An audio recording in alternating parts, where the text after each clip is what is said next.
أعوذ بالله من الشيطان الرجيم. بسم الله الرحمن الرحيم. والفجر وليال عشر والشفع والوتر والليل إذا يسر هل في ذلك قسم لذي حجر ألم تر كيف فعل ربك بعاد إرم ذات العماد التي لم يخلق مثلها في البلاد وثمود الذين جابوا الصخر بالواد وفرعون ذي الأوتاد الذين طغوا في البلاد فأكثروا فيها الفساد فصب عليهم ربك صوت عذاب إن ربك لبالمرصاد فأما الإنسان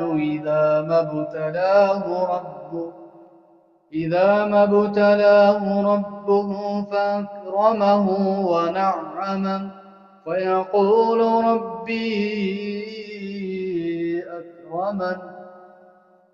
وأما إذا ما ابتلاه فقدر عليه رزقه فيقول ربي أهانن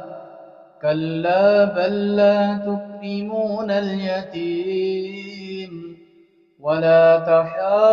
تحاضون على طعام المسكين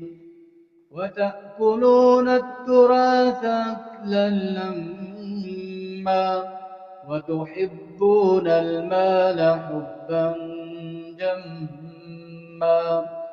كلا إذا دكت الأرض دكا دكا وجاء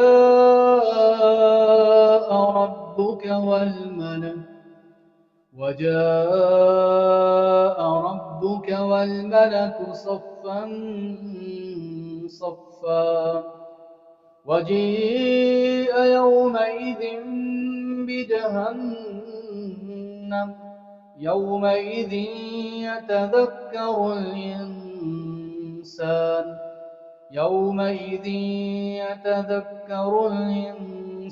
وأنى له الذكرى يقول يا ليتني قدمت لحياتي فيومئذ لا يعذب عذابه أحد ولا يوثق وثاقه أحد يا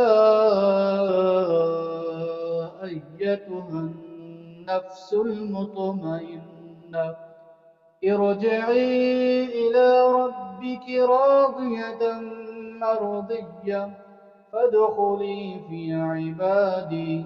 وادخلي جنتي.